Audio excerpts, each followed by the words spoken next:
Yes, we can hear you. Okay. So in the yesterday's session, we discussed about the Nexus, like how we can use Nexus and how we can create report using Nexus. In this Yes. session, we will start with a ZEP, worksuit, and some more part of the modules. Yeah. So yesterday we had seen like how we can install ZEP in the Windows as it is pre-installed in the Linux, and how we can Okay. install. So Okay. how we can import this certificate. So Yeah. we can open the ZEP. ZAP is a vulnerability scanner application which is important for the examination, not for the real life scenarios. Okay.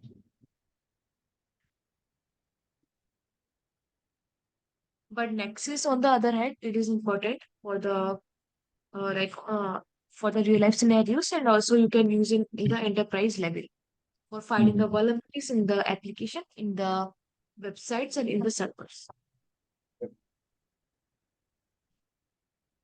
Okay, so here you can click on Start. Now, how to use Mhm. it? First, we can use click on Tools and click on Options here. So first we have to install, we have to import the certificate, and then we have to upload this certificate on the Firefox. Because for using this application, we have to use the Firefox with the ZAP. So whenever we are using any application with any browser, we have to upload the certificate of that application with the browser. Because we have to Mhm. make sure that we have to tell the browser that we are using a verified application. So we can Mhm. click on network here, this server certificates, and then you can click on save. And you can simply save on desktop or anywhere and click on save.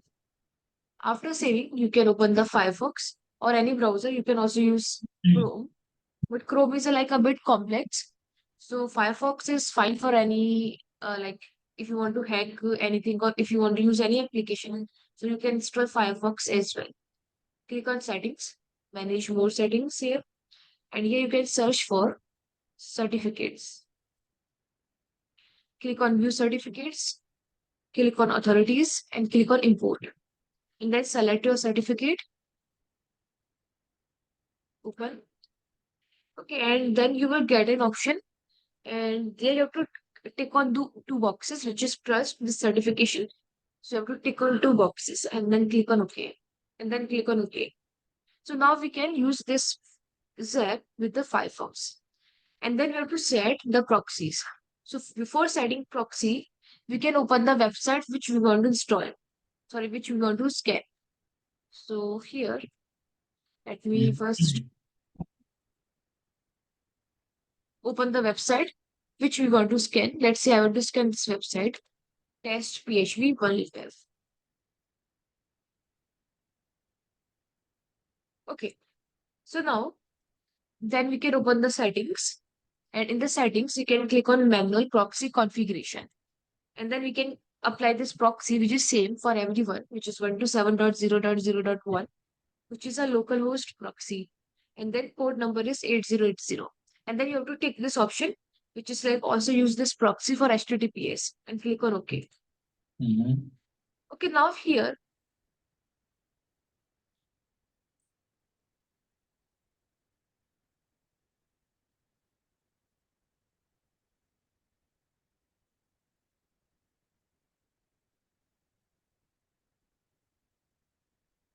now here you can notice in the sites, we don't have any sites here. These sites are empty. Okay, so here, so when I refresh the website here, Yeah. okay, so you can click on advance and click on accept the this can continue. So here you will notice the website is listed here, which is testphp.worldweb.com. So this is the same Okay. website which we have seen here. Okay, now we can scan this website because it is listed here. So we have automated scan and manual scan. So we can click on this automated scan and then you can click on this select option. And from the website, you can select your website here and then click on Mhm. select. And Okay. when you expand your website, you will notice some login page here. Okay, now here you can apply this. You can take this option for scanning using a traditional spider. A spider is mainly for crawling all the web pages of that website. Like how many web pages are there? Like we have login page, we have sign up page, we have about page, and we have some other pages. So spider is for checking how many pages are there. Yep. Okay, then we can click on start scan.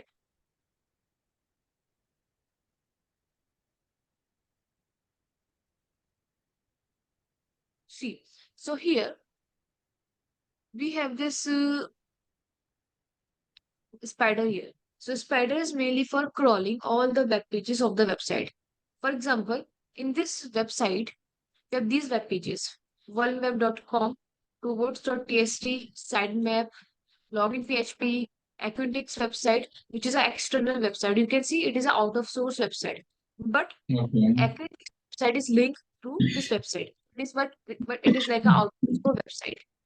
Then Okay. again, we have PHP, categories PHP, artist PHP, disclaimer, card, guest box, etc.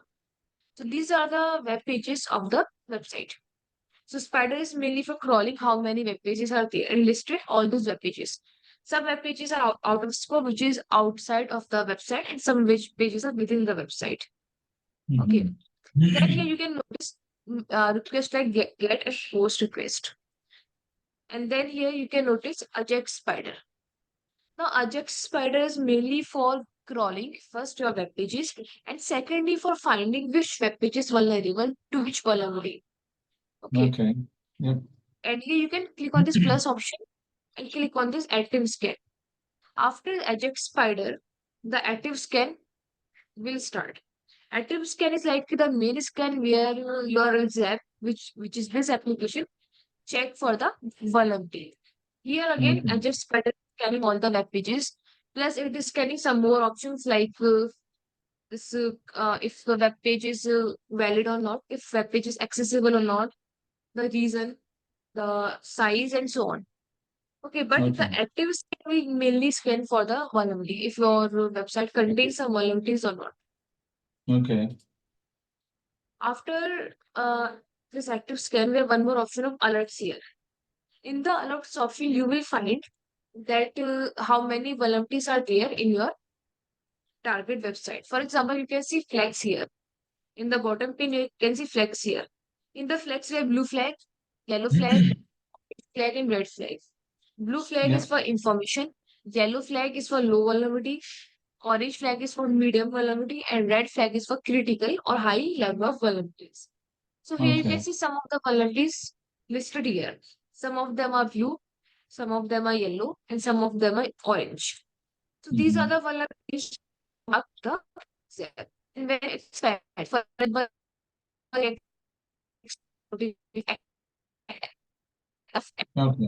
Yep. if it will so please make a okay,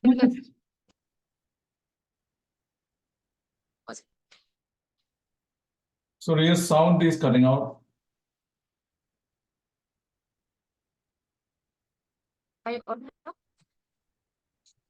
Yeah, better. It was better. ये we have this URL. The soft is ready. It's low. Evidence this vulnerability. How was this Oh, really again cutting out. give me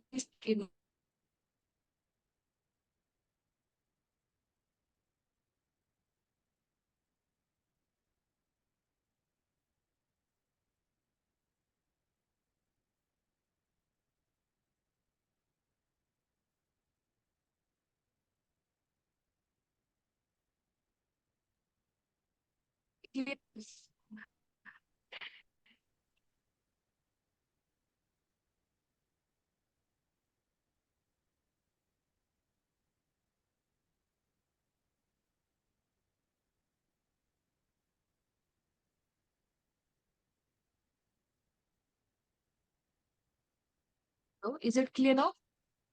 Yeah, it's better now. Okay, so with each and every vulnerability, we have all these web pages which are vulnerable to these vulnerabilities. For example, you can see in the absence of anti-CSRF tokens, there are many web pages which are vulnerable to the same vulnerability. So we have this Okay. URL, this risk here, which is medium, Mhm. confidence is low, and which is fine here, and then evidence, like evidence which will prove that if this vulnerability exists or not, or how we can reproduce this vulnerability. And then we have this Okay. ID number, the description of that vulnerability, the other information like references and so on, the solutions and so on. Okay. Okay, so Yep. when you like start the Ajax Spider started to find some common level of vulnerabilities. But when you start the Nmap active scan, which will automatically start after Ajax Spider, then you will notice the high level vulnerabilities in your target website. So these are all Okay. like medium level, or we can say some low level vulnerabilities because of this Ajax Spider. But once this active scan started, it will scan for the high level vulnerabilities. Okay. Okay, I can see it is still running, and it is running. It is like scanning all those web pages of this particular website.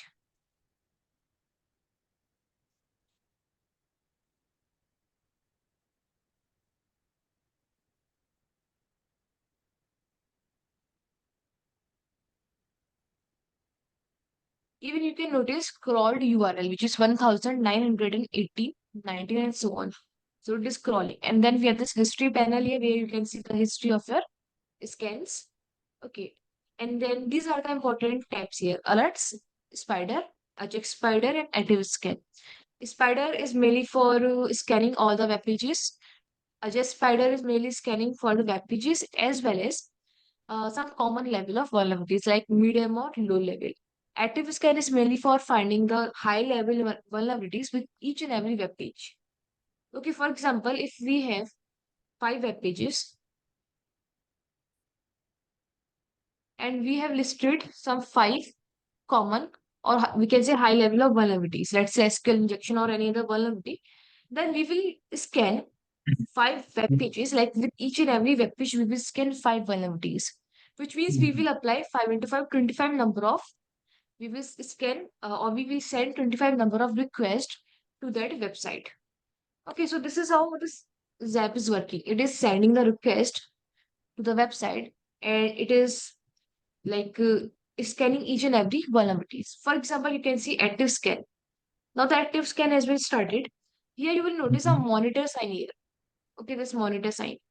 So when you click on this monitor sign, you will notice a set of vulnerabilities. These are known as plugins. In the plugins, you will notice some uh, top listed vulnerabilities. For example, you can Mhm. notice path traversal, remote file inclusions, source code disclosure, okay, and so on. So these are some common level of we can say vulnerabilities. For example, you can see XSS. It is also very common level. SQL injection, authentication vulnerabilities. So these are some set of vulnerabilities why, like we can say, identified by the ZAP. Okay, and then this web page. Now this application is using this Yep. vulnerability with each and every Mhm. web page. Okay, you can see the time here, the number of requests made by this vulnerability. For example, here we are making 547 vulnerabilities. Time Yep. here, and then progress here, the strength, which is medium. Okay, the alerts here, if any. Okay, and status is which is in currently running. So what Mhm. this app is doing, so we have this listed vulnerabilities around, let's say 20 vulnerabilities. Yep. So we have this fixed level of 20 vulnerabilities, which are very common. Okay. And then we have like, let's say 100 web pages. So the Zap is comparing each and every web page with these 20 vulnerabilities. Okay. So we can say we have one vulnerability, let's say skill injection. So the Zap is applying SQL injection to every web page of the website, which means it will make around 2000 requests, okay, at a time to each and every web Mhm. page. So this is how this Zap is working in the background. Okay. Now you can see path traversal is over. Then it is scanning for the remote file inclusion. If you search for the path traversal is a high level vulnerability which will help you to disclose the important files on the server of any website. Okay, same as remote file inclusion, you can access the files of the website with the help of this particular application. Sorry, this vulnerability. Okay. Then we Yep. have source code disclosure. You can access the source code of the website with the help of source code vulnerability, and then so on. So we have many level of vulnerabilities here with a different purpose. Okay. Now you can notice these are the vulnerabilities. So till here, we don't have any red alerts here, like red flag here. We have only orange flag, yellow flag, and medium flag, which is like, sorry, blue flag, which is like information flag. Okay. Okay. So we can wait for, again, you can click on any of this request to check for the more details. For example, you can click on this URL here for more details. Or you can click on this alerts here and you can click on any of the vulnerability. Let's say server leaks information via X powered Y. You can click on this one and you can click on any URL which is vulnerable. Okay. Okay. Yeah. Now this website, as I said, it is like quite vulnerable. It is mainly for the practice. That is why you can find many flags here. But when you apply this application to real life website like Amazon or Google or any other website, which is like high level or quite dynamic in nature or secured, then you will not Mm-hmm. find any flag. Mainly you will Okay. find only informative flag, not the orange or yellow flag, even not the yellow flag, which are low because of Yeah. the limitation of this application. That is why I have said you can apply this only in the examination, not in the in your real life scenarios, because you will not going to find any red flag on or any yellow or medium flag in the real websites which are dynamic or more secure. With Okay. this website, this is quite vulnerable. Or we can say Mm-hmm. this is mainly for the practice. You can easily hack this website. And this Mm-hmm. website is vulnerable to many vulnerabilities because it is made up like this only for the practice for the hackers. Okay, but Okay. real life websites are not like this. They are like quite dynamic in nature and they are like a bit more secure than this website. Now you can Okay. see we have this red flag here. Red flag is here. You can see cross-site scripting here reflected. So cross-site scripting, which is XSS, is a like a high level of vulnerabilities where you can run the JavaScript application in the front end. And then you can see the SQL injection level vulnerability here. SQL injection is like whenever you can hack the database of any website. Okay. Or even you can hack the login page of the website. So you can see we have 3 red flag here now, 3 orange flag, 3 medium flag, and 5 blue flag. So when you click on Okay. this SQL injection, let's say you will click on any website. Mm-hmm. So here you can notice URL which is vulnerable, risk is high, confidence is medium, ID is now which parameter is vulnerable, which is ID parameter. Then attack is 4-2, and then we have the source here, input vector here, some information of SQL. So you can copy this URL also, and you can reproduce this SQL injection. Okay, that I will like show you how we can produce SQL injection. But for now, Mm-hmm. for the information, we can just mark this like these web pages as vulnerable. Okay, Okay. like these are like highly vulnerable. For example, Mm-hmm. you can see again this web page, which is user info web page is also vulnerable, which is the username, the password parameter, which is this parameter, this password parameter and this username parameter. These are also vulnerable. So you can also Mm-hmm. apply the attack here. You can see attack number, you can apply this attack and then source here, information here, etc. Same as here, you can see in the user info which username parameter, which is parameter uname, which is username, it is also vulnerable. Okay, so multiple parameters are vulnerable in the same web page, and those are all listed here. Okay. You can see SQL injection is 7 web pages are vulnerable. In the SQL, again, we have many types of SQL. 13 web pages are vulnerable. In the XSS, 14 web pages are vulnerable. Or we can say 14 parameters are vulnerable. Mm-hmm. Okay. And then again, you can click on this monitor to check how many progress has been done. So it is again like it's still scanning for the SQL because we have many types of SQL databases. So that is why it is scanning for the SQL, Oracle, SQL, Microsoft, which is SQL, MySQL, and then PostgreSQL, SQLite, etc. And then MongoDB and so on. Okay. Is it clear like how we use this application? Yeah, yeah, it's clear. It's all right. Okay. Then this will like take time, so you can also avoid this scan here. Mm-hmm. So you will find all your vulnerabilities on the alerts panel. Mm-hmm. Okay, after completing, you can close it. Okay. Now, how to make sure that if these vulnerabilities are fair enough, or how to find if they are vulnerable, how to attack the web pages with the help of these vulnerabilities which we have found, that we will see later. Okay, Okay. now then we have WebSuite. Now WebSuite has many uses. First, it is used for intercepting the request. Then it is also used for intercepting the responses of the website and then applying the brute force attack, scanning the vulnerabilities, etc. WebSuite you can Mhm. also use inside your Windows and you can also use on your Linux. WebSuite has two parts, which is Pro part and then Community. So we have WebSuite Community and then WebSuite Pro.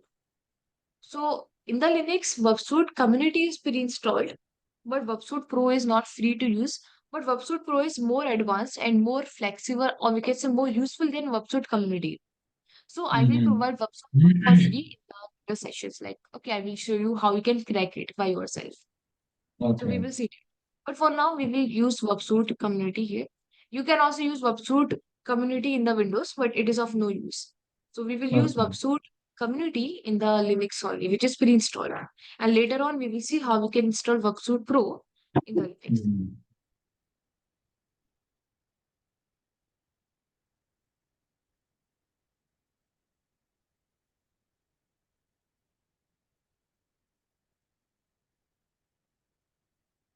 Now we can search for WebSuite. And again, Firefox is pre-installed in the WebSuite. So for using WebSuite, we have to use Firefox only. Okay, you can also Okay. use Chrome, but we will use Firefox because Firefox is more flexible than WebSuite. Sorry, Mhm. than Chrome. You can click on Yeah. OK. So we Mhm. have to again upload a certification of WebSuite in the Firefox because we have to tell Firefox that we are using a verified application like WebSuite. So we can click on Next here. You can click on temporary project, click on Next or start work.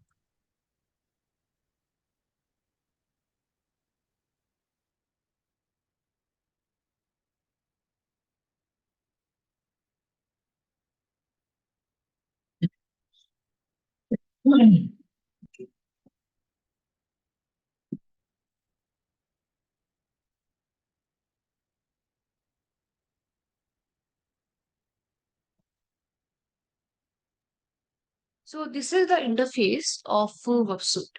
Okay, so first we will upload a certification. So how to upload? Okay. Yeah. You can open the WebSuite first and then open the Firefox.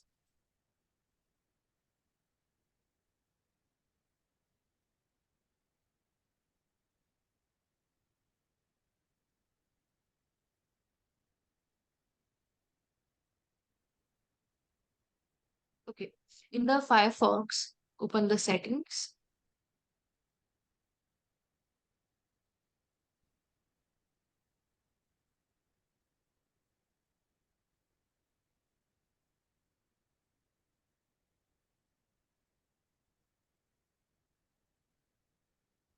And here you can search for proxy. Again, we have to set proxy for the Firefox. So first open the WebSuite, then open the Firefox, then apply the proxy. So you have to click on this manual proxy configuration, type your proxy, which is 127.0.0.1, which is your local proxy, local host proxy, your IP address, and then port number is 8080. So this is same in your case also. And tick on this option, which is also use this proxy for HTTPS, and click on OK.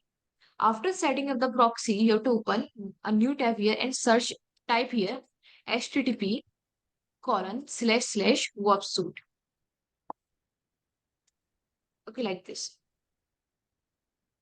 Then here you will see this web page, and here you can click on the CA certificate. Okay, the CA certificate. So when you click on the CA certificate, the certificate will automatically down. Okay, this one is a certificate. Then open the settings again. Then search for certification. Then click on view certificates. Yeah. Click on authorities and click on import. Then import your certification, go to your downloads and then select your certificate and click on open. Okay. So it is pre-installed in my system. So when you click on open, you will have to tick on two boxes. First box is for trust this CA, and second box is for. So to tick on both boxes for trusting and then click on OK and then click on OK and then click on OK.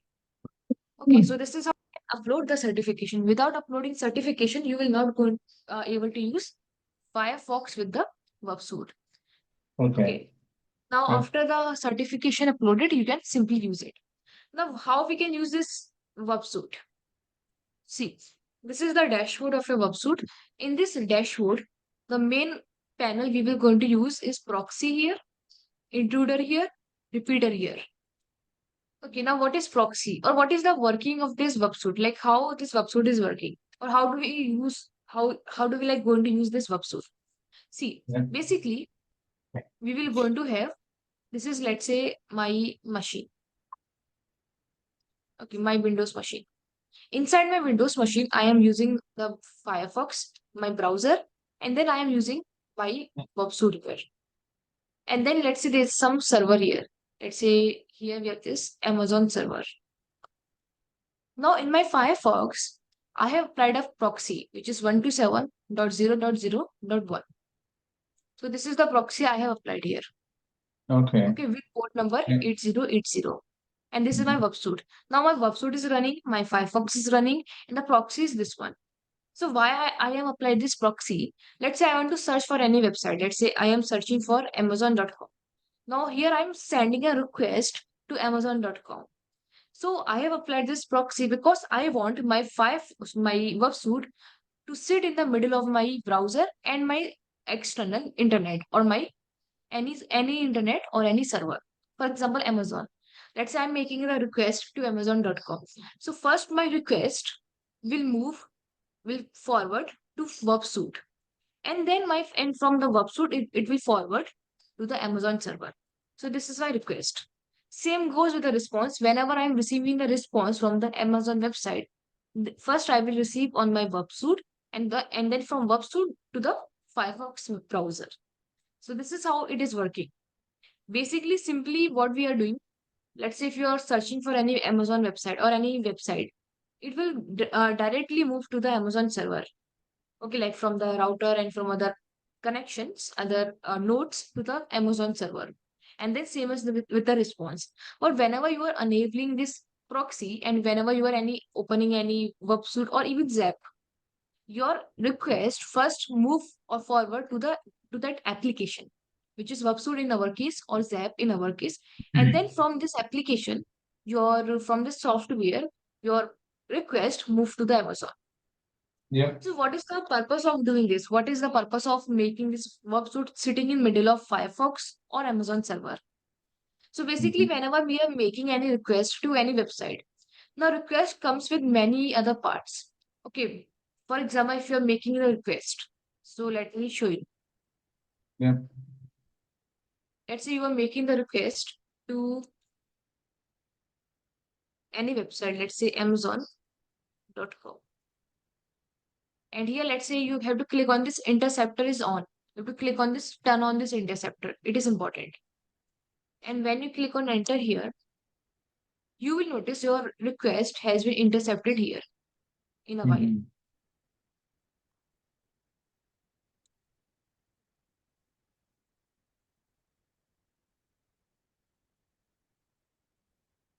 So this one is a request. Now you can click on forward here and we have this another request and then forward here and then another request. So this request will like keep on going until your Amazon website is open, which means at time of opening or making request to Amazon.com, we are sharing multiple requests to Amazon. Okay, not only the web page request, not only the front page or front end or web page request, we are sending many other requests to the Amazon server. Now, what are those requests or what kind of headers those website or web requests contain? That we can see with the help of websuite. Okay, is it clear why we are Yeah. using websuite? Now, Yeah. whenever we are There's using websuite, we have some options here. We have this forward request, drop request, interceptor is on, action and open in browser.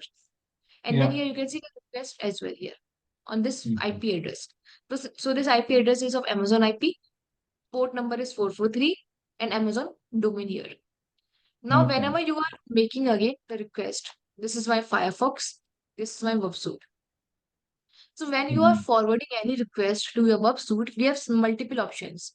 Whether to forward your request to the Amazon server or to drop your request up to here only. For example, let's say you are again making the request to Amazon.com. So it's your choice to forward your request. So if you click on the forward, your request will be forwarded to the Amazon server as usual. But when you click on drop, your request will drop here only. It will not move outside of your system. Okay, that is the meaning of drop here. And then Okay. interceptor is on. Now, what is interceptor is on or what is interceptor is off?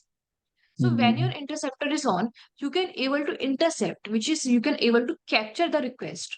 For example, you are again making the request to Amazon.com. So when the interceptor is on, you can simply able to request or capture the request of Amazon. Capture the packets, we can say, or capture the request of Amazon. Okay, whatever the request is, 4 requests, 5 requests, or what, how many requests that Amazon server is making or you are making to Amazon, whatever, like how many requests your browser is making. If the interceptor is on, you can able to request or capture all the requests. But if the request interceptor is off, you cannot capture the request, but again, it is still flowing from your website. Okay, one thing is it is flowing. Okay, so whenever you are making the request to any website, your request or your response is flowing from website to the Firefox, sorry, to the Amazon server or any server, or we can say to the internet.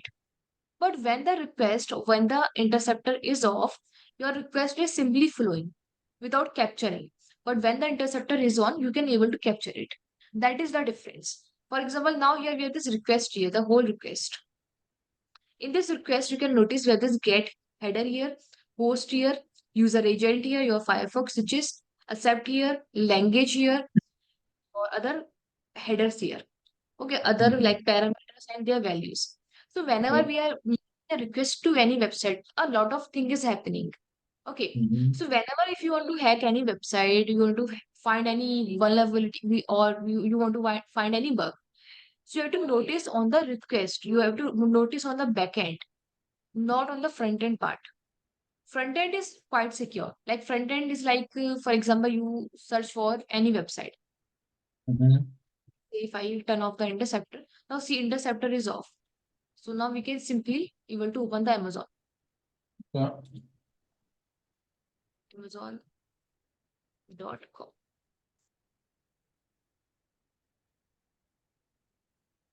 So we have to verify.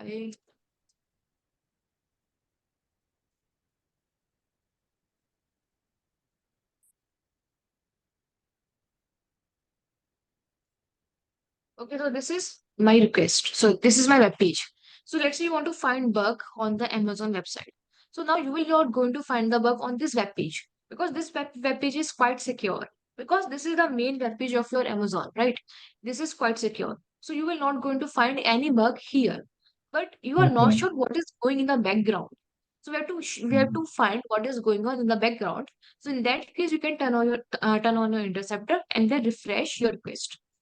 Now you will notice the request is this one, where this MID ID here, UID here, dongle here, RID, these are just the parameters of this request. Then click on forward here. You will find some other parameters. You can see these are the some other information of this web page. And each and every web page is different. So these are the other information like information of this web page. Now, what is the benefit here? You can modify these requests. You can modify these parameters as per your needs. Okay, once you modify, you can forward it. Yeah. And the web page will act according to your modification. Okay, so you can modify it, you can drop it, you can forward it, and then here we have actions. In the actions, you can perform many actions, like you can send it to repeater in the intruder, or you can compare it, you can, like we have many options that we will see. Okay, and then also you can open this particular request in the web browser, open browser. That is like the main purpose of proxy. Is it clear? Like what is the purpose of proxy? Mainly for intercepting a web request. Yeah. So here we are only intercepting the web request, not web responses. Web responses depends on a use case. It is not always compulsory to, to capture a response. So what you can do, if you want to capture the response as well, then you have to make settings here, click on proxy settings. And here you will scroll down and there you will find an option. Okay, you can see here, intercept responses based on the following rules. And you can click on tick option here. Yeah. If you want to intercept responses, okay, you can tick on this option. So now you will also able to intercept responses. But responses is not that much important than the request. So we mainly intercept request, and in very rare scenario, you intercept a response. Okay. Because response is like you can simply see the response on the web page on here. Okay, but if let's say you are hacking any website and you are finding any bug, and let's say that bug is not reflected on the web page, so that bug can be reflected on the response, on the source code, not on the web page. In that case, you can intercept a response. Is it clear? Like making sense? Yeah, that's All making this. sense. That's fine. Then again, we can drop it. It's your choice. You can forward. So we will go into forward. Then you can see we are making different requests to the Amazon web page. Then you can keep on forwarding until this one is over. Yeah. So you can see different tokens, you can see different IDs, you can see different user ID and so on. Like you will going to see lots of stuff whenever you are making requests to any website, such as Amazon or any other website. Okay, so you can see we have many requests. So there's like many stuff going on in the background. And you can also turn off the interceptor. Yeah. So proxy here means we are mainly used for intercepting a request. Then here we have this HTTP history. In the HTTP history, you will notice all the web pages that you have intercepted. Okay. Or these are all the web pages that have like passed through your web suite, whether captured or not. Okay. So these are all the web pages. You can see the host name here, URLs, parameters, and so on. So this is also a useful tag here, HTTP history. Then we have WebSockets. This is not that much important. Okay, that we will see. Then we have the dashboard here. In the dashboard, sorry, in the target here, in the target, you will notice we have multiple websites here. Basically, we have requested for Amazon only. But here you will notice we have many websites here. If you notice here, we have this A website, Samba website, Amazon website, Mozilla website, again Amazon website, AWS website, some more, and so on. So we have many websites. But we have only requested for Amazon. But why do we have facing these websites? Why all these websites are listed? Because these are all connected with the Amazon. So that is why whether you are whether you are capturing the request or not, the requests are flowing from your website only, and those are all listed here. Okay, you can see we have many requests here, tons of requests. And when you click on this any web page, you will notice the URL, the method, and so on, the parameters. And here you can notice the request of that particular web page and the response as well. Okay, so if here we have this request and the response. Okay, so trust me, WebSuite is a very powerful application. It is like you can do any number of tasks with the help of this WebSuite. Like you can find any number of complex work with the help of WebSuite. It is like very important even if you are applying, even if you're like going for the penetration testing. Because penetration testing is all about finding the bugs in your application, in your mobile application, in your APIs, in your server, in your network, etc. It depends which path you are following. But penetration testing is all about finding the vulnerability or the bug. So WebSuite is a very handy application in that case. Yeah. Then we have Intruder. Intruder is mainly for applying a brute force attack. That we will see like how we can apply brute force attack with the help of WebSuite. Then we have Repeater here. Now, what is the purpose of Repeater? So Repeater, as the name suggests, it is mainly for repeating the request. For example, let's say there's a web page. Okay. Let's say there's a web request. Yeah. And then there's a web response. Okay, for example, let me show you the practical.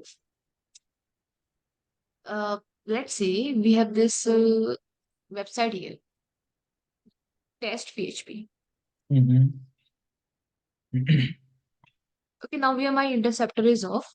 So first I will open the website. So again, this will take time now for opening any website because now your request is flowing from one more medium, which is WebSuite. Yeah. Okay, so it will take around like a few seconds more. Let's see where the Mm-hmm. sign up page. Okay. Now let's say I want to brute force on the basis of username and password. Mm-hmm. So do you know what is brute force? Not really. Brute force is like whenever you are applying combination of username and password to check the real Mm-hmm. password or username to crack the login page. Okay, that is like brute force. It is like hit and trial method. For example, we have this username and password. Now I want to hack this login page or I want to access or authenticate this login page. So I will try some combination of possible username, which is like quite common, and combination of some quite common password. And now I will start the brute force attack to check to apply some combination of username and password and check if this is the right username and password or not. Same as with second username, password, third, and so on until I find the right username and password. So it depends on the use case. It depends on the right username and password. Okay. One second.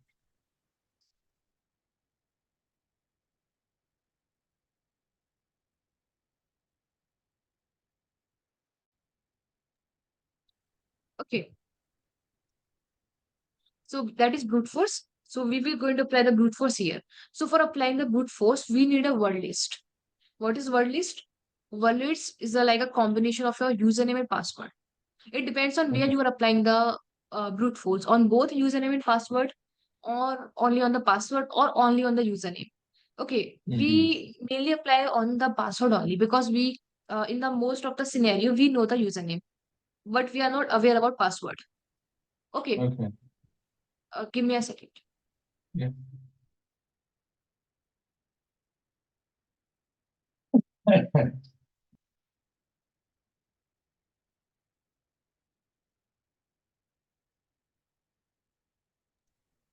Okay, so here we mainly either we apply on both username or password, or we apply only on the password. So we need a word list for some common username or password. You may came across many people that they put many like simple passwords like password 123, 123, 456 password and so on. So those are like Okay. very simple passwords which are able to crack. Okay, which are Mm-hmm. like able to brute force. If the passwords are quite complex, like if the passwords are the combination of uppercase, lowercase, or some special characters, so those are not able to brute force. So that is why whenever you are logging or signing up into any website, the website asks you to apply or to put a complex password, not a simple one, because simple one passwords are easy to brute force. Mm-hmm. So we will apply the brute force attack with the help of we can apply the brute force with the help of WebSuite. We can apply with the help of John. Sorry, not John. Hash Yeah. hashcat. So we can apply with the help of hashcat. We can also apply with the help of brute force. So how to apply? So first we have this login page. Okay. Now first I Yeah. will apply some. Let's say I want to apply the brute force on both username and password. So let's say, and here you can notice here, sign up disable. Please use the Yeah. username test and password test, which means the right username and password for login here is test and test. As I said, it is like a simple website and it is like a website for testing. That is why the password and username is displayed here only, which is right username password is test and test.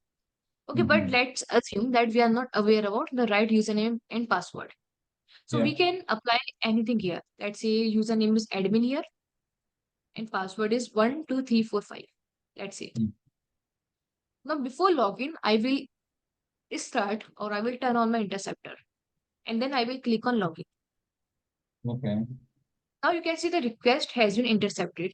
And once your request is here, your Firefox will keep on, keep on waiting for the request to forward or to drop. You can see it is like keep on loading until you take any action, either forward or drop. So this will Mm-hmm. like keep on loading. This will like keep on waiting for your action. because Yeah. now your request is stuck inside WebSuite. Now here you can notice we have this request here.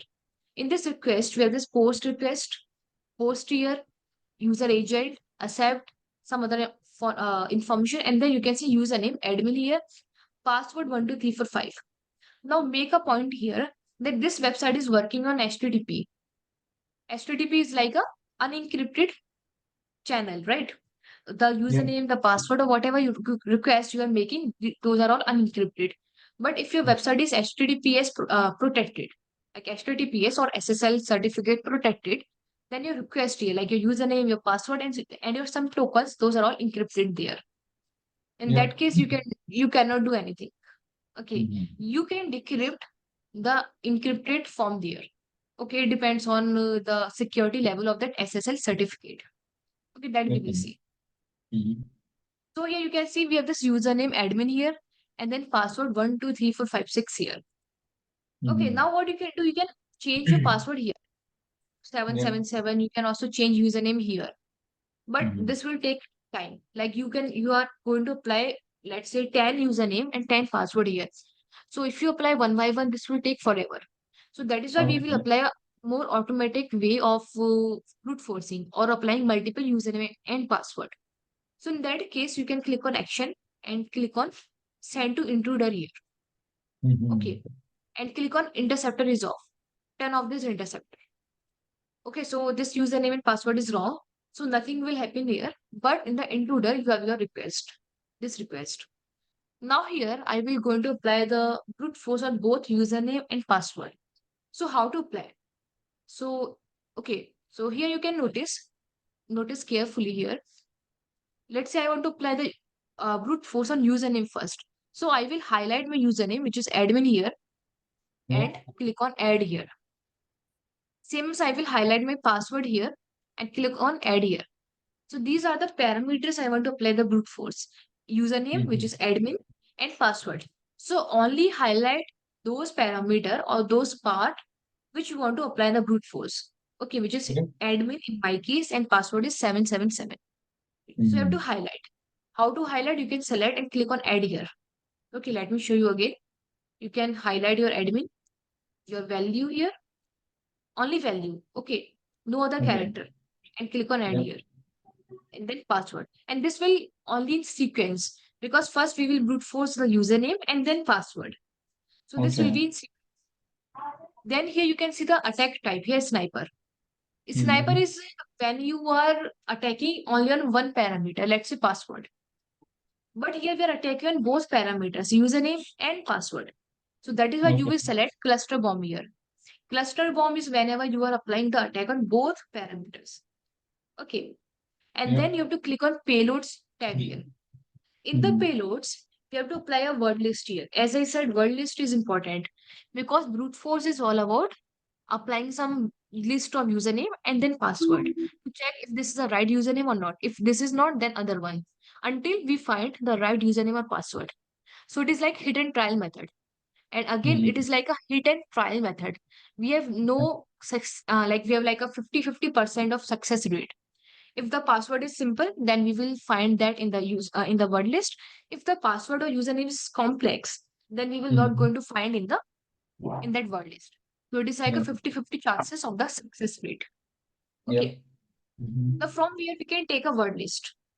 So there's a website which is very powerful. You can search for set list GitHub. This one.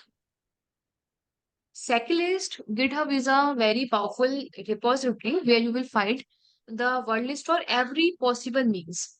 If you want a word list, if you want a word list for password, if you want a word list for username, if you want a word list for directory brute forcing, if you want a like payloads or web shells, anything. Mhm. Seclist is a very important part. So you can also Okay. bookmark this one. You can Mhm. simply bookmark this one because it is very important. Even you can Mhm. use the word list here in your real life scenarios. So here you can see where many part here. You can click on usernames here, which contains the username word list. So here you can notice we have this top username word list here. SAP default word list of usernames, 10 million username word list, 10 million again username, and so on. So we can click on this top username shortlist here. So these are some common username word list. So I will copy from here. You can click on copy and then you can paste here in your Firefox. So you can see we have two parts here, payload set 1 and payload set 2. Payload set 1 is for username and payload set 2 is for the password. So first you will click on payload set 1 for the username, click on paste here. So these are the possible username here. Okay. Okay. Yeah. Of my word list. You can also choose 10 million. It is not, it depends on you. But again, the more the more words you have in your word list, the more time this will take for brute force. Okay. Then you will use the password here. So here we have this passwords here. In the password, you can see here we have common credentials, crack hashes, default credentials, honeypots, keyword walks, lead databases, malware, permutations, etc. Okay, you can see 200 most used passwords, worst passwords, popular letter passes, etc. So we can click on anything here. Okay, let's say common credentials here.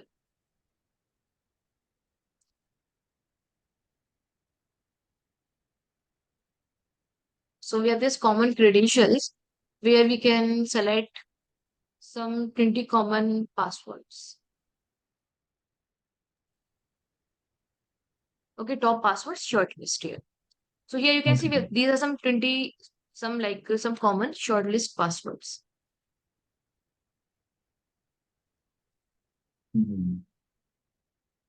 So you can copy again from here. But here you can see we have many passwords here. You can copy from here. But here I will go to create my own word list. So you can again create your own word list. So for the password, I will create my own word list. For example, in my word list, I will going to keep password 123, admin, test, root, tour, quality, etc. Yeah. So this is, let's say, my word list here. And I will keep it short because this will take more time if your word list is very long. And I will copy this word list which I have created, and then I will click on this second payload set and click on paste here. So this is my word list for my passwords. Is it clear? Yeah. Now you can notice my both word list, I have my correct username and password. So the correct username and password for this website is listed here only, test and test, because it is like a testing website. Okay, so the username, you can see test here in this correct password, and same as in the first here, we have test here. Okay, so I have mentioned the correct username and password for the testing purpose. And then I will click on start attack. So now you can notice it will share 119 request here. Okay, for each combination and, of username and password. Like it will permute with your each username with your password. For example, with each and every username, it is applying the password. For example, you can see we have these usernames. The usernames are here, root, admin, these are the username. And with each and every username, your websuit is applying the same password. Okay, for each and every combination of username, we have same password. Again, for again, each and every combination of password, username, we have different password. Okay. So you can think of number of requests it is making, or you can simply multiply your username with your number of passwords. Then you will know how many requests your website will make. Okay. Sometimes the website will also block your request. Like for example, if there's a mechanism like you can apply only 3 attempts, then your website will block your IP address, right? So in that case, you can bypass with each and every request, you can change your IP address.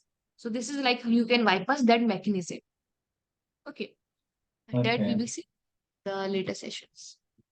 So here you can notice we have payload set 1, which is your username, payload set 2 for your password, your status code here, your error code here, timeout, length, etc. So whenever you are brute forcing, you have to notice the status code and the length here. So you can Okay. notice here the status code is same here, 302 everywhere, and the length is also same, 253. So whenever we are looking for the right username and password, you have to look for the unique status code and unique length. If you found the unique length and unique status code, then that will be your right username or password. So what you can do, you can simply click on this status code and arrange this in ascending order. So you can notice we have one status code here, which is 200, and rest are 302. And even you can see the length here. Length is 6207 and rest are 253, which means this is my right username and password, which Yeah. is test and test. And we know this is the right username and password, right? Yeah. So this is how we can brute force. Yeah. And then you can close and you can simply apply your username or password here. So it is like a common, or we can say a simple kind of a brute force. Again, there are like many possibilities. Okay, like if there's a protection mechanism in your website, like with each and every attempt, your IP get blocked, then you can change your IP address with each and every brute force, with each and every username or password. Or if you have to fill the captcha with each and every attempt, then you can bypass the captcha as well. Okay, if there's a two-step verification, then you can Yeah. even bypass that two-step verification. So you can see security is like a myth. You can hack anything if you want. It depends on your how much skill you have. You can bypass the two-step verification if even it is on your mail ID or on your phone number. Okay, it depends on how much research you are doing and how much skillful you are. Then again, you can, if let's say if there's a mechanism which is fully secure, then you can wait for the mechanism to audit it, or to, we can say, to find, you can find any vulnerability in that secured mechanism. And once you Okay. find the vulnerability, then you can simply overtake that security mechanism. Okay. So with time, you can, you will able to hack anything. It depends on how much time you are investing on any particular area. And again, it depends on where you are investing, because there are many domains in cybersecurity. We have web application, we have application, iOS application, Android application, malware part different, network part different, then server hacking, system hacking, email hacking, and then we have many parts, human hacking even, right? Like social engineering and so on. So we have different parts. So it depends on where you are investing your time. Okay, like we cannot become expert in each and every part in the cybersecurity, but again, you can, you can just choose your path wherever you're passionate about, or you can just based on your experience. Let's say if you are a network engineer, then you can choose network security, right? If you are Yeah. more into firewall, then you can choose server or host security, or we can say endpoint security, where you are securing the endpoint devices like systems, servers, or routers, and so on. Okay. Is it clear how we are applying this brute force attack? Yeah, Any that's questions? fine. Oh, that's very fine. Now we have the role of repeater. Let's say you are finding any bug in any website. Okay, for example, let's say we have this profile page.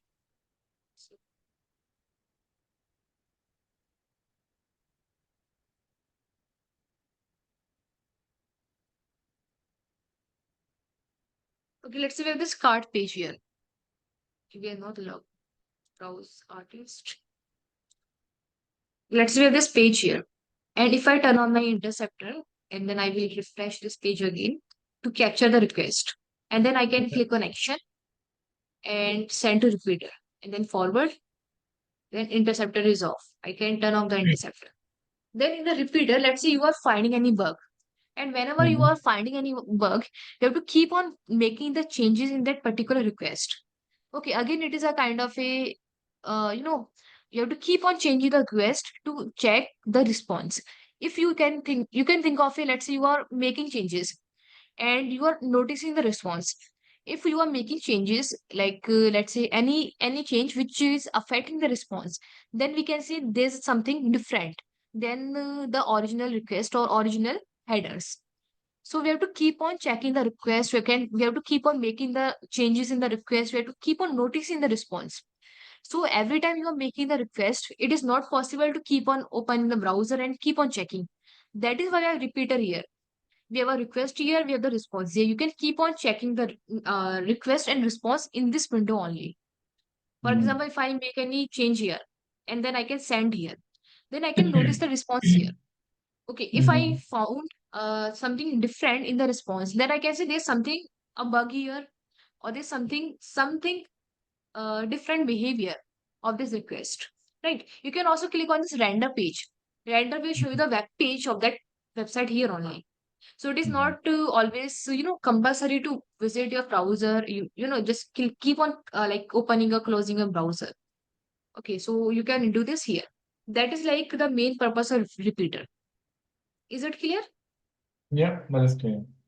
That is why, like, it depends on you will, like, if you more into the web application penetration testing, then you will find this feature more, more common or more interesting, because you are making the request on this header of the website, and then you will click on send, and then you will notice the behavior of the website or of the web page or of the responses. Then again you are making the changes, and then you are checking the response. So it is like a back and forth action. So that is why we have this repeater here to keep on checking without opening or closing a browser every time. Okay. So these are the main tabs which you will going to use in your web application penetration testing, or whenever you are using your web suite. Okay. Is it clear? Yeah, that's clear. More else, now I have to show some resources where you can learn more about cybersecurity. Like you can explore by your own. See, there's a website which is known as FortSaver. Yeah.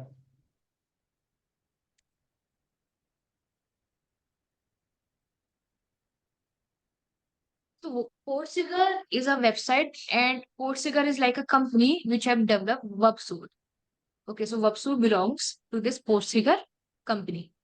Now, FortSaver is like a very, very wonderful website for learning the web application penetration testing.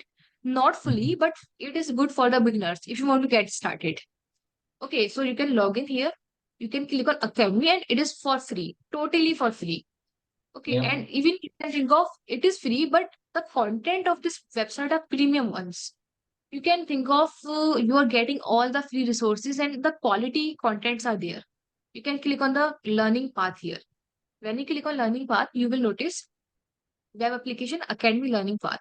So here you can notice we have different vulnerabilities here.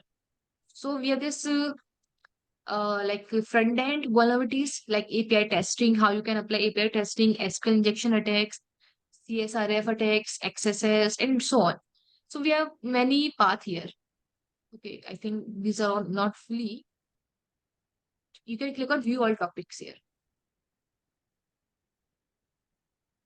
So here we have server side topics, we have this client side topics, and then advanced topics.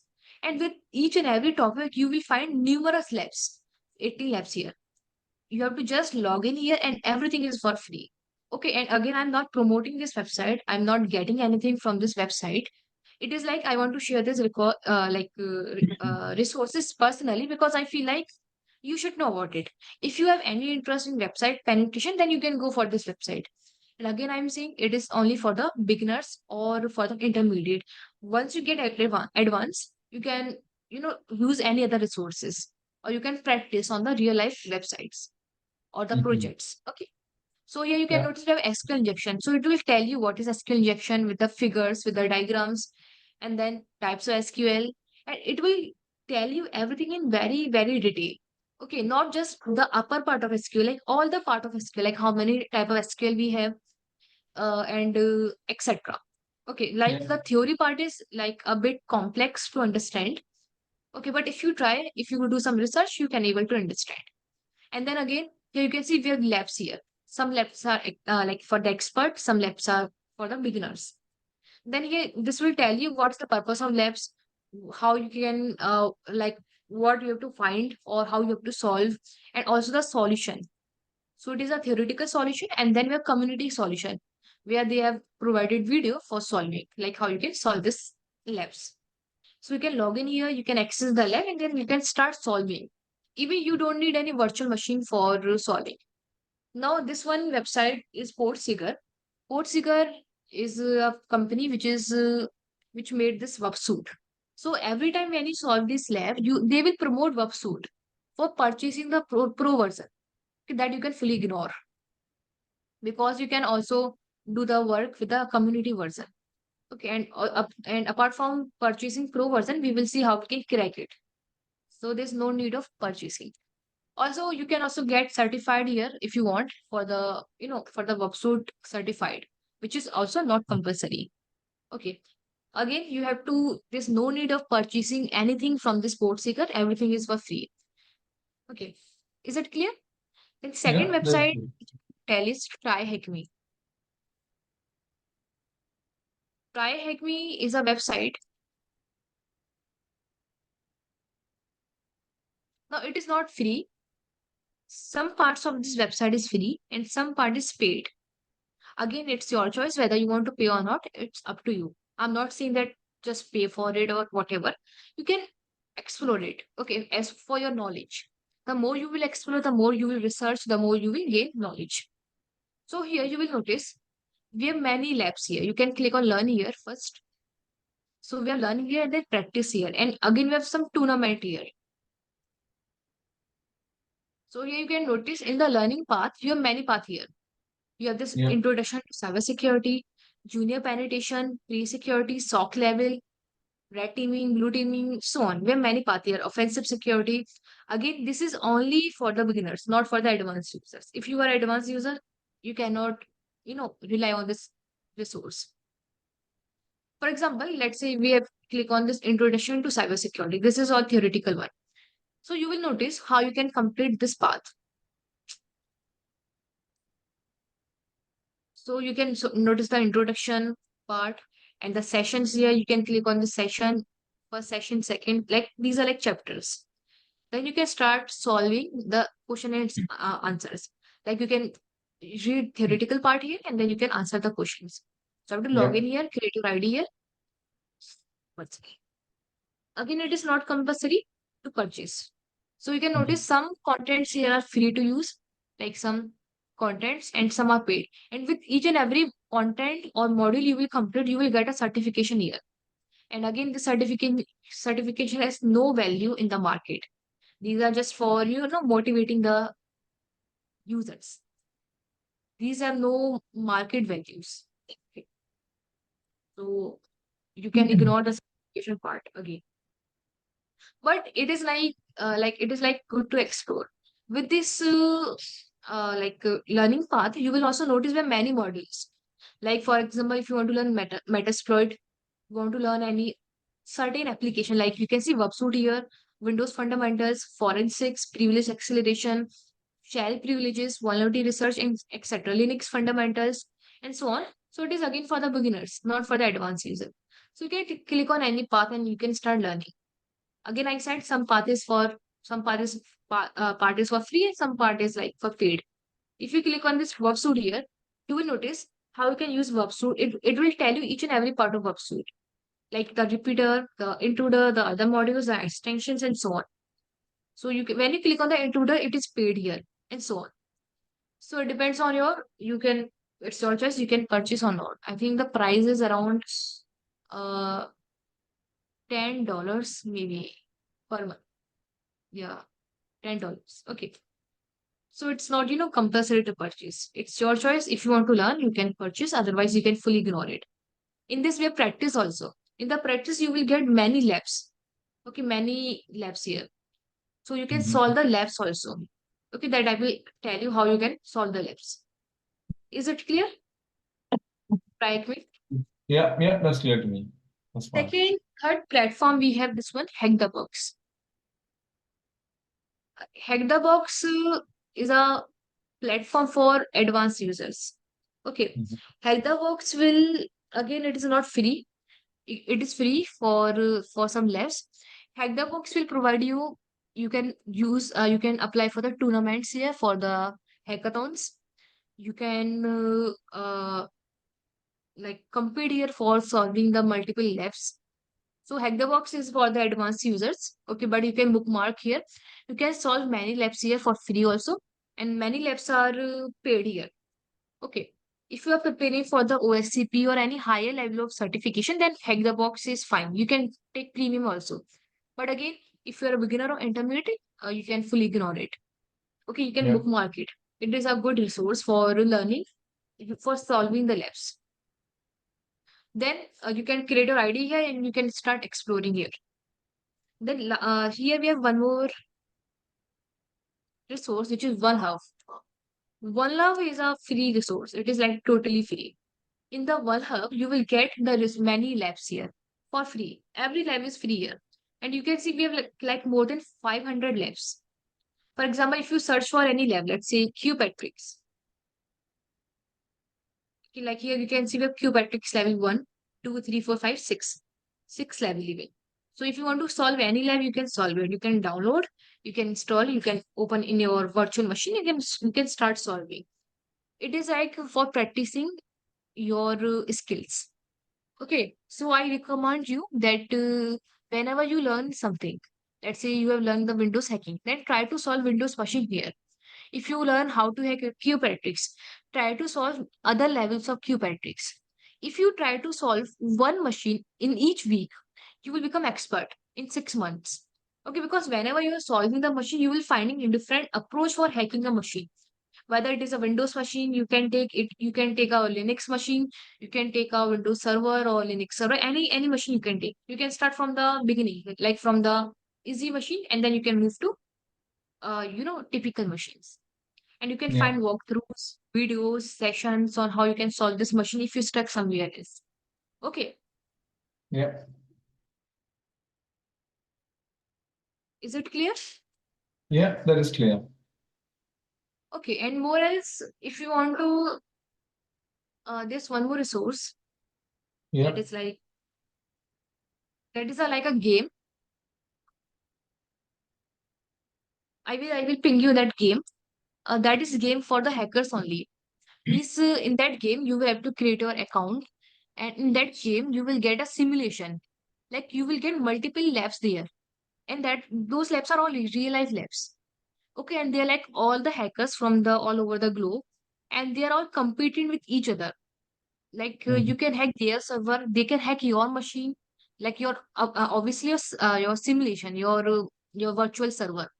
Okay, you will get a virtual server. You can choose what you want to take. You can choose your virtual server, you can choose your Windows machine or whatever. Those are all virtual only, not your real machine. So there you can hack someone's as virtual machine. So there's a competition how many machines you can hack. So the more Yeah. machine you will hack, the more rank you will gain. So that is a wonderful game. I will share that website. Okay, you can try it in the for the like for practice. And then there's one more CTF, which is bandit over the wire. If you want to like practice your Linux, then you can apply this. You can take this challenge here. If you want to practice your Linux fundamentals or Linux command, Bandit is a challenge here, which contains around 35 levels. Okay, in this level, you will have to, let's say you click on level 0 to 1. In this level, you Mhm. have to solve, you have to apply some Linux command to find the key. And the key is the password of another level. Okay, so you can log in through SSH here. So they will provide you a walkthrough how you can log in here. Okay, if you find any problem, you can ping me on WhatsApp. Okay, if you want to try that, you can try this one. So it is mainly for practicing your Linux fundamentals. And again, it is a very wonderful resource for mastering the Linux, your Linux Mhm. commands. Once you solve each and every level, you can hack any machine. Like hack any machine in the sense you can hack any virtual machine. Because virtual machine, especially Linux, is all about applying the right command whenever you are hacking the machine. And whenever you try to solve any machine, you will not able to find the commands for hacking. So that is why over the wire is a challenge where you can solve many levels here. And once you solve those levels, you will get the command on those Linux commands. Okay. So again, each and every level contains the password of Nest linking. that you have to find the SSH password for the next level. So you have to dig through in the Linux, in the deep in the Linux, and then you have to find the key within the files, within the folders, within, within another applications. Even you have to sometimes have to debug any application and so on. And then you have to find that key, and then you can log it in the next level. So it is like, again, a very wonderful resource. Then last resource, it is not important, but you can try Pico CTF. So Pico CTF is you can apply here for the competition as well. You can learn here, you can practice here. So you can log in here. Okay, from the learn here, you can learn many resources here. I don't know it is free because I have not used it, but it is, again, I have heard it is a a good resource. You can learn about general skills, forensics, binary exploitation, etc., reverse engineering, and so on. Okay, then you can practice here. You can practice again for the CTFs, for the you can practice for the labs and so on. Also, you can participate here in the competitions for free. Okay, and here I'm not promoting any kind of resource here. These are all, it's up to you. I just wanted to share in case if you want to, explore more. Mhm. Is it clear this much? Yeah, that is fine. Now, then we have Wireshark. We can use Wireshark to find the username and password within your network. How? Let's say we will going to sniff in the Wireshark. So you can simply open the Wireshark.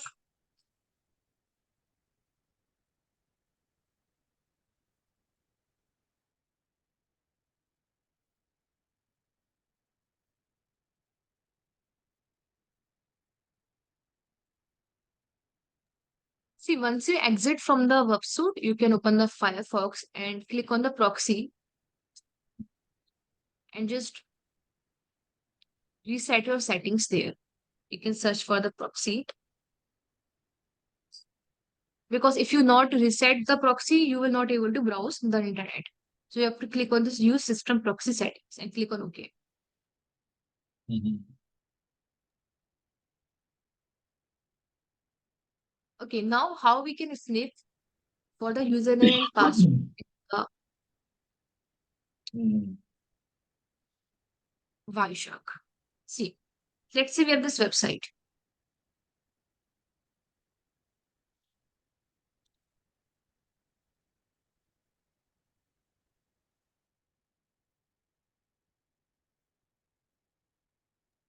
So now I will select my interface here, which is ETH0.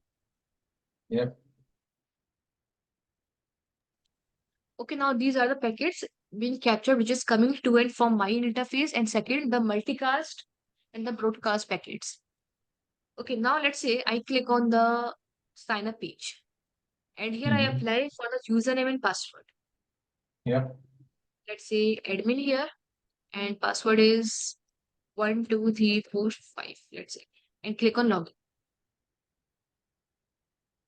Now, how do you find this username and password inside Wireshark? That is the question. And first, what Okay. is the use of finding the username and password here?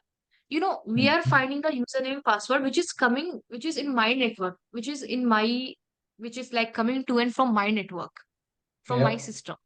What Mhm. you can do, you can set up your Wireshark on the router, and then you can capture the packets of the entire network. And then you Okay. can find out the username and password of other users as well, or whatever they are browsing. Okay, so there's a Yep. mode we can that is known as monitor mode. Okay, Okay. we will see that. We will try to hack Wi-Fi. We will see that in the monitor mode, you can capture the packets of other users as well, like other network as well, like what other users are doing. So you can capture that as well. So basically, how we can find the username and password here in this whole packets. So you can see we have around 62 packets. So we can apply the filter here. Okay, filter is you can see here the IP address of this website is, so we can simply find the IP address of test PHP. Here we can sudo su. We can type Kali. And here we can type ping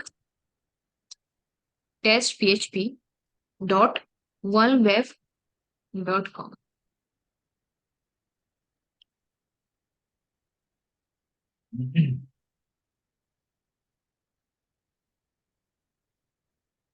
I think the domain is one.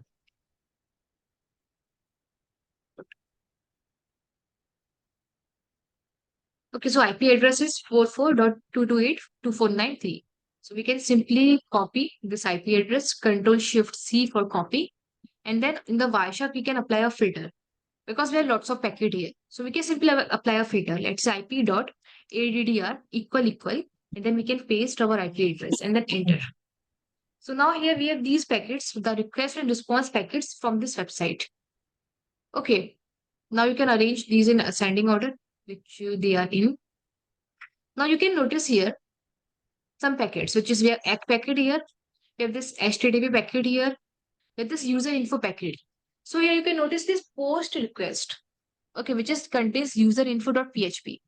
So when you click on this post request, you double click on this one, you will find a detailed version of this request.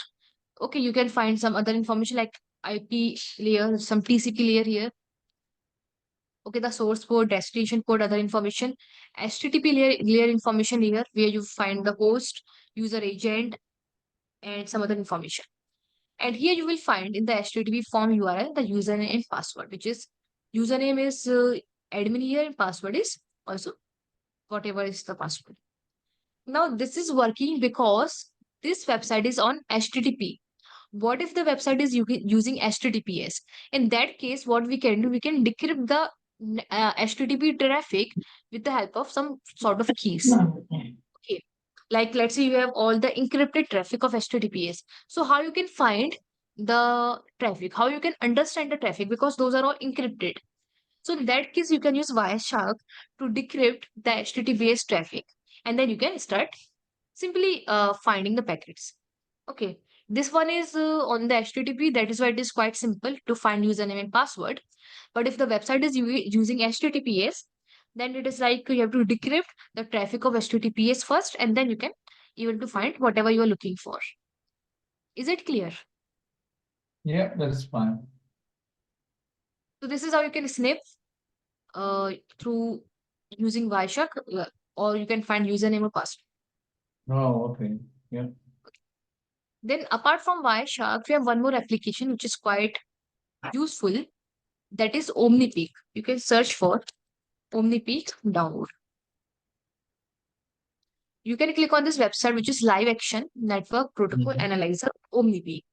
Okay. OmniPeak is it is same as Wireshark. The difference is Wireshark is free and OmniPeak is not free. You can use OmniPeak for 20 days, sorry, 30 days. So you can click on start free trial. It is good for the enterprise level. Again, Wireshark is also good for the enterprise, but again, it depends on your organization, whatever you are using. So you have to fill this form.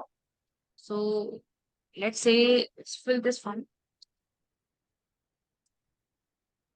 So without filling, you cannot download OmniPay. You can apply your mail. Let's say I can apply different mail here.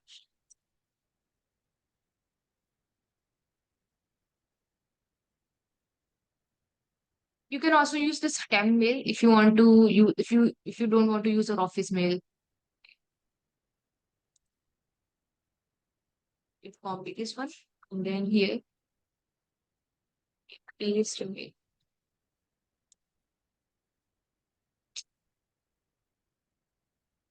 And then you can type your company name, which is ABC or whatever you can type. You can type a number.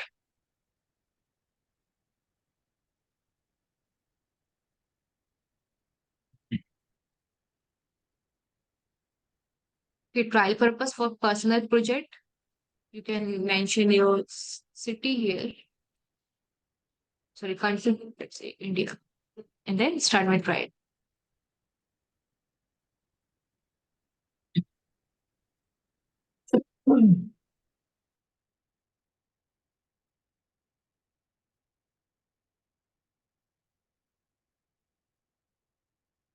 And here you can click on this download OmniP. Okay, so once you click on download, you will get a key here, product key. So you have to copy this product key because you have to use this product key when you install your OmniP. So it is not a product key to crack the version, it is just for verification.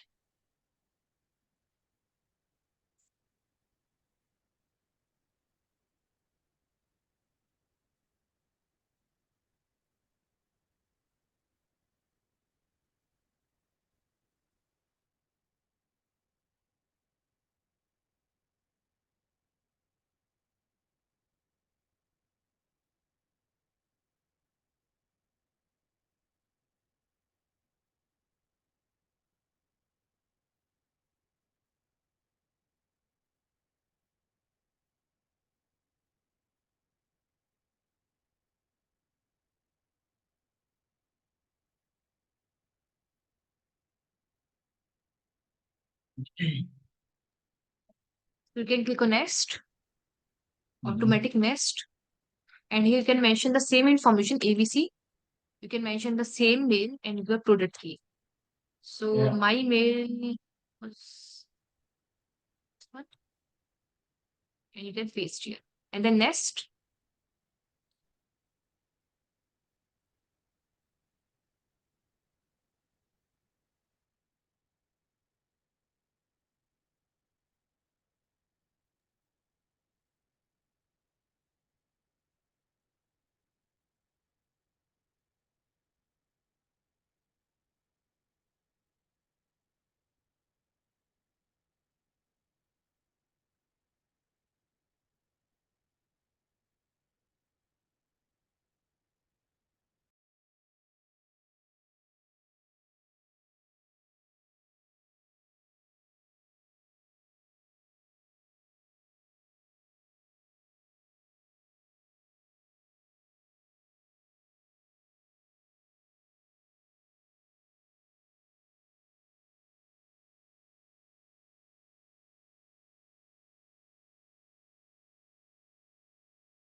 Okay, now you can click on finish.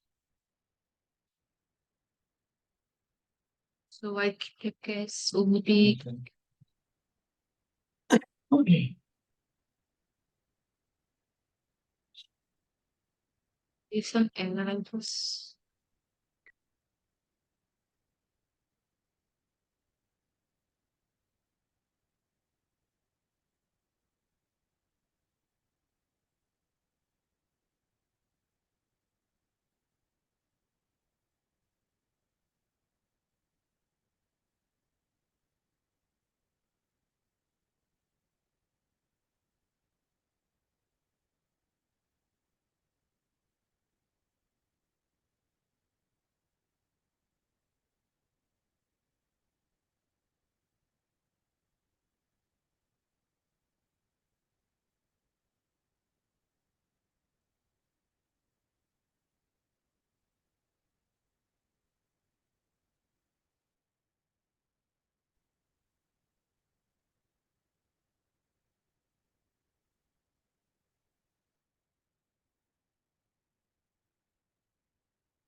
Think there's some error.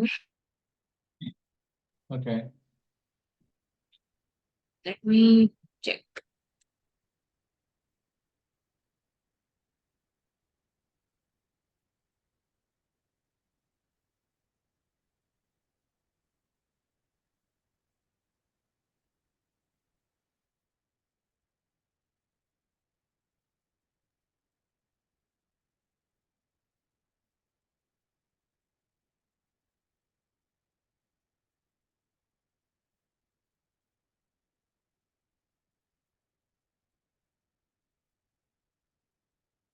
What we can do, we can install it again.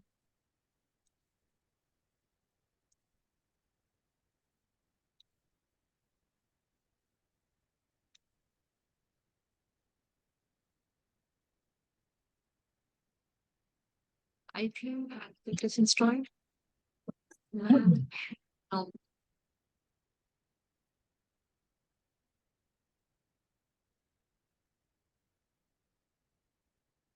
We can install it again. Okay. Let me change the mail address.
Okay, and here we can click on launch OmniPeak.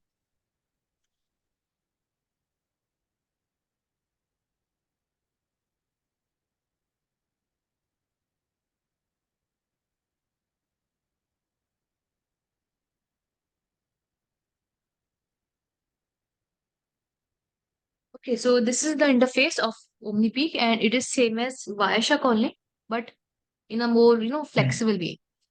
But Wireshark is Okay. more, dynamic and flexible than OmniPeak, because first, Wireshark is free and open source. Mhm.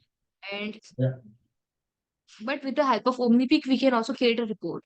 That is the only difference in the OmniPeak and Wireshark. Mhm. Okay, so here you can click on this new capture, and here you can click on this adapter here, and you can select your adapter. Let's say my adapter is Wi-Fi in this Windows, and I will click on OK. You can select your adapter.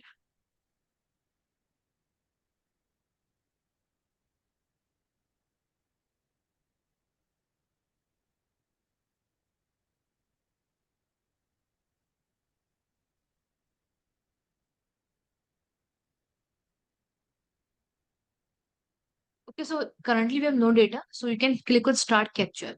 So this will capture the packets which is coming to and from your network, your interface. Okay, and also the multicast and broadcast packet, just like Wireshark.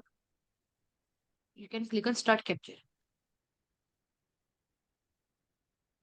Now, if you want to see your packets, you can click on Capture and Packets here. So these are the Okay. packets. Now you can see there's no difference in the Wireshark and OmniBee. You can see the number of Mhm. packets, the source, the destination, the flow ID, the flag, the size of the packet, the time, protocol used, application, okay, like which protocol, UDP, TCP, DNS, or HTTP, whatever, and then summary of your packets. And then here Mhm. you can see the packet information, okay, and then packet bytes. The difference is it is like more user friendly than Wireshark. Then here you can see Mhm. the events here, number of events that has happened. You can also check out the filters. Okay, you can apply in your to filter out your packets. Then in the web, you can see the web server or client server, if any. And then you will also see some voice and video call packets here, the calls and in the media. Then the visuals, you can see the peer map, like how many packets are there of which IP, which is who is the destination, who is the like source, and which IP is how many IPs are targeting to one IP only, and so on. You can check out here. Okay, you can see the number of packets, total number of packets by clicking on this peer map. Then you can also see some pie chart here of how many packets are there on which protocol. Okay, then in the statistics, you can see the nodes here. Like you can see the country of IP address. Like for example, this IP is of private network, which is unknown country. Sorry, it is a private network. This IP is Yeah. of India. This IP is of US, and this is a multicast packet, Singapore IP, and so on. Then you can see total bytes. So mainly you can see mainly packets are from this India IP, from this 170.114.106.223. Right. Okay. So how do you identify which IP is this? Or whose IP is Mhm. this? How do you identify? Mm. Because many packets are from this IP only. Okay. No idea. You can use who is the lookup, right? So you can right click, Yeah. you can click on group details, and you can simply copy the IP. Mhm. This is the IP address. We can not copy. Okay. We can type it manually. Before that, I will stop my capturing. Otherwise, my system will Okay. hang. Yeah. So here we will check which whose IP is this. So we will simply open the whose lookup,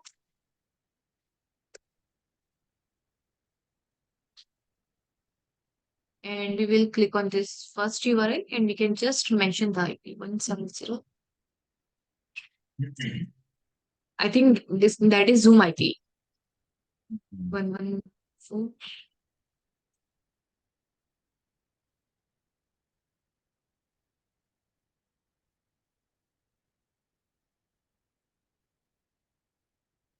Okay, and then we can click on search.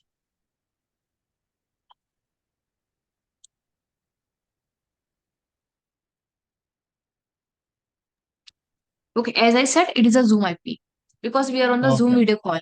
So that is Yeah. why we have Yeah. lots of packet coming from this IP address. Okay, like we are because of that Zoom call. Okay. So we can also find whose IP is this. Also, you can find this South Korea IP, which is of longinlive.com. Then you have this one DS block, etc. of US IP and so on. Mhm. And then you can find protocols like how many packets are on which protocol, mainly UDP. Why UDP protocol? Because of this video streaming packets. These are all video streaming packets. And then we have some HTTP packets. And then applications used, you can see UDP are generic and rest are encrypted packets. And countries, okay, which is like private network is of 86 packets. And from India, we are sharing bytes to that Zoom IP, which is 86% of packets, and receiving 12% and 86% of receiving from private and sharing 30%. Okay, and you can also see packets from, like, number of packets from and number of packets to. So that is why this is like a user-friendly application, OmniPeak. Okay, but it is not free. And here you can see top talkers by IP address, how many IP addresses are there, like the dashboard. You can see the graph here. Okay, then you can see the network utilization, number of packets captured, and so on. How many errors are there, how many warnings are there, and so on. Okay, and if you want to create a report out of this, you can create. You can click on file, and there's an option of Okay. creating a report. You can click on save report Okay. and save it on desktop.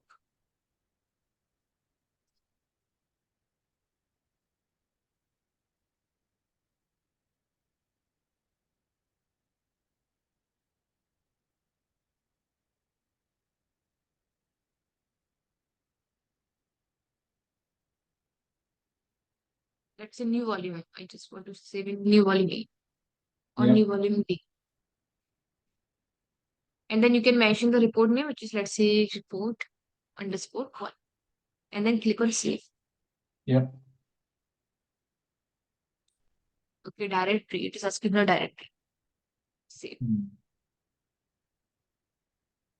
So this will automatically save the report and then we can open it. Now this is a report of your entire packet capture. Like OmniPick report, we have start time and duration, and we have captured for 2 minutes only. Mhm. Then we have this packet with this pie chart here, this graphs here, and then here like name of the packets. Okay, like here we have this total bytes captured, total packets capture, how many are broadcast packets, how many are multicast packets, how many are other packets, and so on. Physical IP is 13, IP addresses 22, IPv6 is 7, protocols used 15, and so on. So you can see we have Okay. all the information. You can also use in your network domain, apart Yeah. from cybersecurity. Mm. Okay, this is also, it is not mainly for sniffing, but yeah, it is for packet capturing. If you are, for example, if you are sniffing, sorry, if you are, let's say, monitoring your network traffic for Mhm. malicious traffic or for malware Okay. traffic in your network, then you can use OmniPeak. Even you can Yeah. use Wireshark. Both are, reliable. It depends Yeah. on your Mhm. organization. If you want to Mhm. use paid one, then you can use OmniPeak, which is more user friendly. If you want to use free, then you can use Wireshark. Otherwise, powerful, in terms of powerful, they are both equal. Okay, as per my Mhm. observation, they are like equal. Yeah. Is it clear? Any questions? No, that's clear to me. That's fine. So rest we will continue later. In the next Yeah. session, we will continue with the enumeration which is left. And also we will start with the social engineering attack and SQL injection. Okay, and I Mhm. will share some notes and this recorded session and try to explore these websites. Okay, these open source, some resources where you can learn by Okay. yourself. Yeah. Okay, and if Yeah. you have any I'll doubt go through it. while solving any lab or while logging into any platform, you can ping me on WhatsApp. Okay. Yeah, I'll do. Okay, any other questions? Yeah, that's fine. All good for me. So rest, we will continue in the next session. Thank you. Yeah, cool. Thank you.